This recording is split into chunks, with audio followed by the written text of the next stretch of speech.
वल यतामा, और ऐ मेरे बंदो नेकी यह है कि तुम यतीम के साथ पुण्य करो, यतीम को दान दो। यतीम किसको कहते हैं? यतीम उसको कहते हैं जिसके सर से उसके बाप का साया उड़ जाए। बड़ा बेसहारा हो जाता है वो बच्चा जिसके बाप का साया उड़ जाए। अल्लाह हम सबके बाप का साया हमारे ऊपर कायम रखे। यतीम और अनाथ, उसके दिल का दर्द वही जानता है मेरे भाई। और चूंकि हमारे नबी अनाथ थे, यतीम थे, हमारे नबी पैदा हुए तो बाप को आपने नहीं पाया, और 6 साल की उम्र में आपकी माँ भी दुनिया से चली गई। इसलिए हमारे नबी से बढ़ करके यतीम का और अनाथ का दर्द कौन समझ सकता है।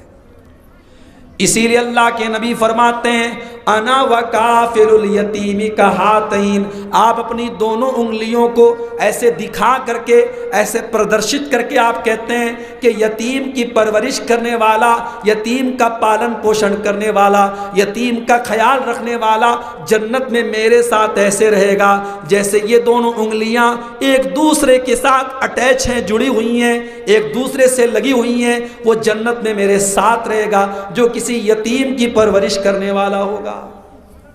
तो यतीम के साथ आप भलाई करो। मगर आज क्या होता है, यतीम भतीजे, अगर यतीम भतीजा है, भाई का इंतकाल हो गया, तो वहां हमें फौरन शरीयत का मसला याद आ जाता है कि अगर भाई बाप की जिंदगी में बेटा मर गया तो अब उस बेटे का कोई हक नहीं है, तो यतीम भतीजे का कोई हक नहीं है। उस यतीम भतीजे को दर दर की ठोकर खाने के लिए हम छोड़ देते हैं। इतने बेरहम और इतने हम दया और इतने हम मतलब दया से इतने दूर हैं और इतने क्रूर हो चुके हैं, इतने बेरहम हो चुके हैं कि उस यतीम भतीजे को हम दर दर की ठोकर खाने पर मजबूर कर देते हैं।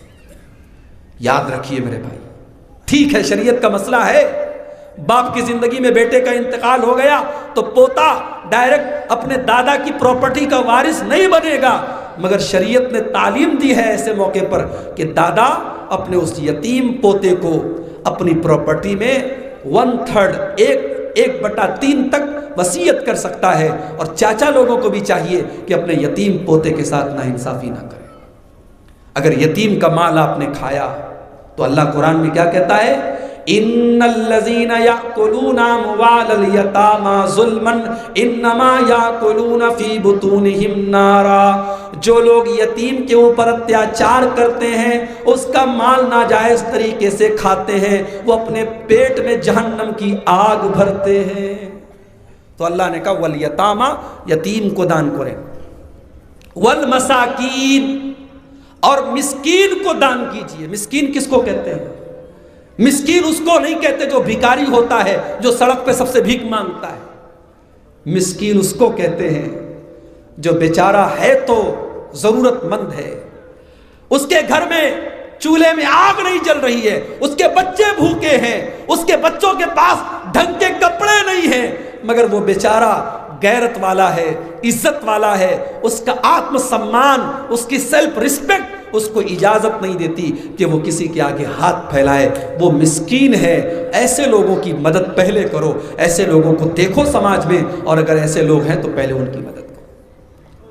हर आदमी दूसरों के सामने हाथ फैलाना नहीं चाहता मेरे भाई। वल मसाकीन, मिस्कीनों को दान करो, वब्न सबील, और मुसाफिर को दान करो। यूपी का कोई आदमी बंगाल में आया, बैग चोरी हो गया, पर्स चोरी हो गया, सामान चोरी हो गया, अपने यूपी के अंदर वो लखपति भी हो, अगर आपके गांव में, आपके शहर में आकर के अगर वो ज़रूरतमंद हो गया तो आप उसकी मदद करो। और बाज़ उलमा कहते हैं कि वब्न सबील का मतलब है जो मेहमान बन करके, अतिथि बन करके आपके घर में आया है, तो मेहमान के ऊपर आप खर्च कीजिए। मेहमान और अतिथि अगर आपके घर में आया है तो माथे पर बल नहीं पड़ना चाहिए मेरी माँ बहनों, बल्कि मेहमान का स्वागत करना चाहिए, मेहमान की इज्जत करनी चाहिए, मेहमान को अच्छा खिलाना चाहिए, मेहमान को खुश करना चाहिए। अल्लाह ने कहा वब्न सबील, मेहमान के ऊपर भी तुम अपना पैसा खर्च करो।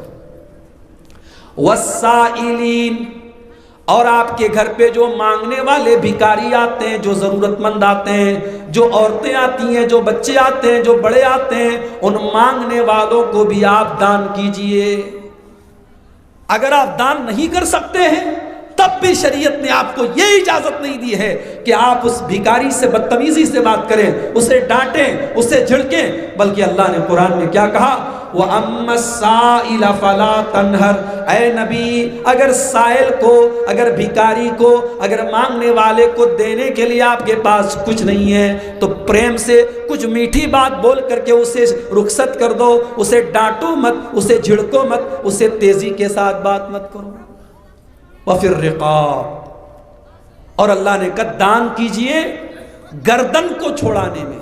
पहले के दौर में गुलामी का दौर चलता था, मर्द और औरत गुलाम के तौर पर बिकते थे मार्केट में, बाजार में, तो इस्लाम ने गुलाम से आज़ाद कराने के लिए दान करने का हुक्म दिया। आज भी बहुत सारे बेकसूर लोग जेल में सड़ रहे हैं। आप अपनी ज़कात की रकम से, अपने सदका खैरात से, अपने दान से उन बेकसूर लोगों को छुड़ाने में उनकी हेल्प कर सकते हैं, उनकी मदद कर सकते हैं। व अकामस्सलाह,